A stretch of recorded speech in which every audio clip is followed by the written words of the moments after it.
Hi everyone, myself is Devi, Assistant Professor, Department of Artificial Intelligence, Data and Science, Rogani College of Engineering and Technology. Here I am going to teach about data structures using C++. Today we are going to discuss about the topic array. An array is a group of related data item that shares a common name. It is of continuous memory location and can be accessed with the help of a common name with an index, or you have to specify the size of the array. In the case of declaration of an array, you have to specify the data type is array name, and within the square bracket you have to specify the size of the array. The size is otherwise known as index or subscript. So the data type, it may be an integer, float, character, and the array name, it may be a valid identifier. As you know, the rules for creating the identifier. For example, integer numbers of 10, that is 10 numbers can be stored of same data type integer. The next one is float, salary of 5, that is 5, maximum of 5 data can be stored in the name of salary, and all the 5 will be of float type. The next one is character, name of 20. So if it is a character, it can store only a character. So if it is an array only, you can store a string. String is nothing but it is a group of character is known as string. Always the string will be enclosed by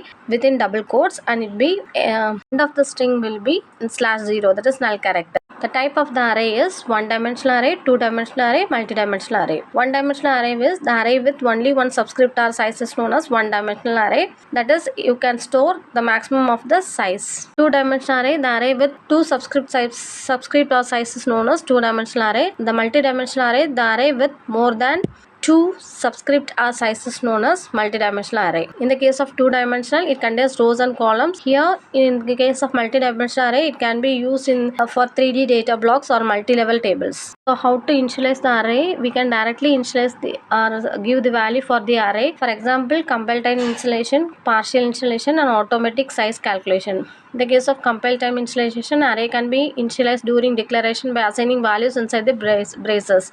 That is open and close brace. For example, integer a of I equal to, within open brace I have given 5 values 10, 20, 30, 40 and 50. So we can directly initialize the value for the array a during the compile time. This is known as compile time initialization.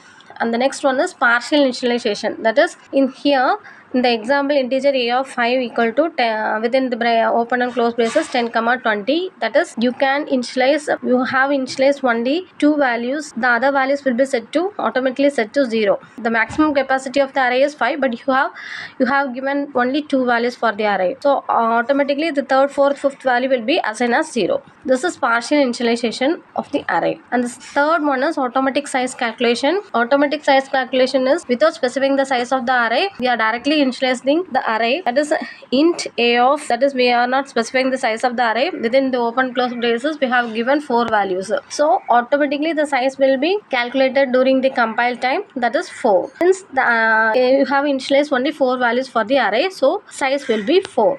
Is the array index starts from 0. Always index of the array starts from 0. The maximum capacity of the array, for example, consider if it is n, if the size of the n is 5, it ranges from 0 to n minus 1, that is 4 minus 1. So consider an example program. The class name is array demo, and in this class we are going to have two functions, read and display function. This read function does not return any value, so its return type is void. This read function will read 5 values from the user, so the size of the array is 5. And the display function, it will display the 5 values which is read by the read function. So in our main function, we must create an object for the array demo. So let the object be O. With the help of the object, we have to invoke the read as well as display function. We have to invoke or call the read function. Before invoking the function, we cannot display the value, so we have to call the read function first. So this read function will read the 5 values from the user, where the display function will display the 5 values which is read from the user. So after reading the 5 values, it will display the 5 values. So the output will be, so I have entered 5 elements 10, 20, 30, 40, 50, and the output of the display function will be 10, 20, 30, 40, 50. Advantage of the array is, the array allows storing multiple values of the same data type in an organized way. It provides fast and direct access to the element, which is since we are accessing the elements with the index value, it will be very faster. Array operations such as sorting and searching will be more efficient. You know that the array will be of continuous memory location, so the speed will be efficient. The disadvantage is the array is of fixed size. So if we declare more memory and the memory is usage is very less, means the declaration will be, the memory will be wasted, and insertion and deletion in any position is will be very difficult. Array cannot store elements of different data types, and we know that array can hold only the data of same type. Application of the array is storing collection of data, matrix representation in mathematics, lookup tables, image processing, string handling, data sorting and searching, implementation, other data structures. It's all about the array concept. We will see the next concept in the next class. Thank you.